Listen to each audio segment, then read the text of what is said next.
c'est mon anniversaire. Comme vous le savez tous, la date de mon anniversaire approche. Tous les ans, il y a une grande célébration en mon honneur et je pense que cette année encore, cette célébration aura lieu. Pendant cette période, tout le monde fait du shopping, achète des cadeaux. Il y a plein de publicités à la radio et dans les magasins. Et tout cela augmente au fur et à mesure que mon anniversaire approche. C'est vraiment bien de savoir qu'au moins une fois par an, certaines personnes pensent à moi. Pourtant, je remarque que si au début les gens paraissaient comprendre et semblaient reconnaissants de tout ce que j'ai fait pour eux, plus le temps passe et moins ils semblent se rappeler la raison de cette célébration. Les familles et les amis se rassemblent pour s'amuser, mais ils ne connaissent pas toujours le sens de la fête. Je me souviens que, l'année dernière, il y avait un grand banquet en mon honneur. La table de la salle à manger était remplie de mets délicieux, de gâteaux, de fruits et de chocolat. La décoration était superbe et il y avait beaucoup de magnifiques cadeaux emballés de manière très spéciale. Mais vous savez quoi? Je n'étais pas invité. J'étais en théorie l'invité d'honneur. Mais personne ne s'est souvenu de moi et ils ne m'ont pas envoyé d'invitation. La fête était en mon honneur. Mais quand ce grand jour est arrivé, on m'a laissé dehors et ils m'ont fermé la porte à la figure. Et pourtant, moi, je voulais être avec eux et partager leur table. En réalité, je n'étais pas surpris de cela, car depuis quelques années, toutes les portes se referment sur moi. Comme je n'étais pas invité, j'ai décidé de me joindre à la fête sans me faire remarquer, sans faire de bruit. Je me suis mis dans un coin et j'ai observé.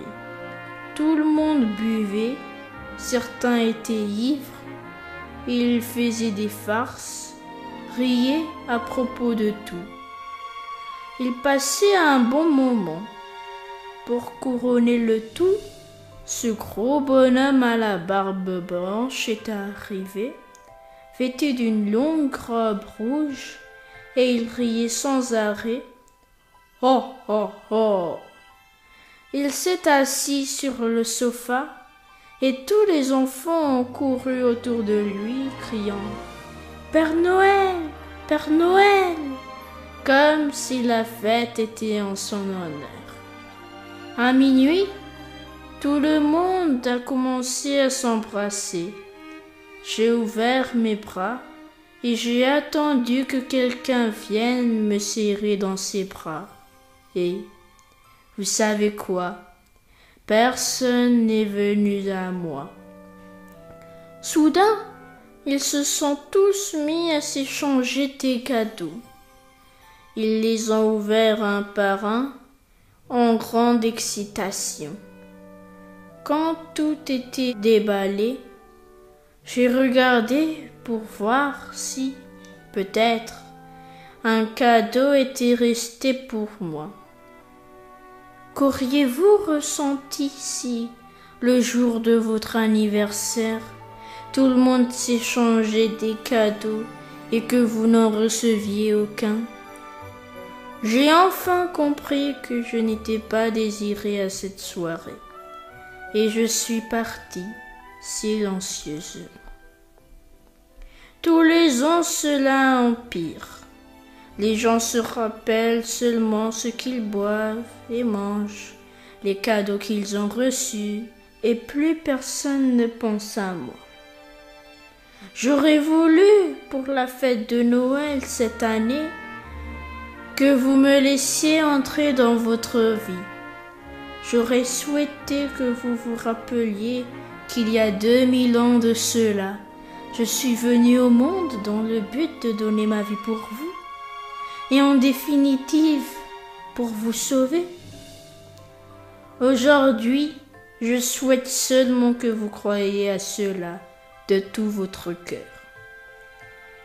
Comme nombreux sont ceux qui ne m'ont pas invité à leur fête l'an passé, je vais, cette fois, organiser ma propre fête. Et j'espère que vous serez nombreux à me rejoindre. En guise de réponse positive à mon invitation, envoyez ce message au plus grand nombre de personnes que vous connaissez. Je vous en serai éternellement reconnaissant. Je vous aime très fort, Jésus.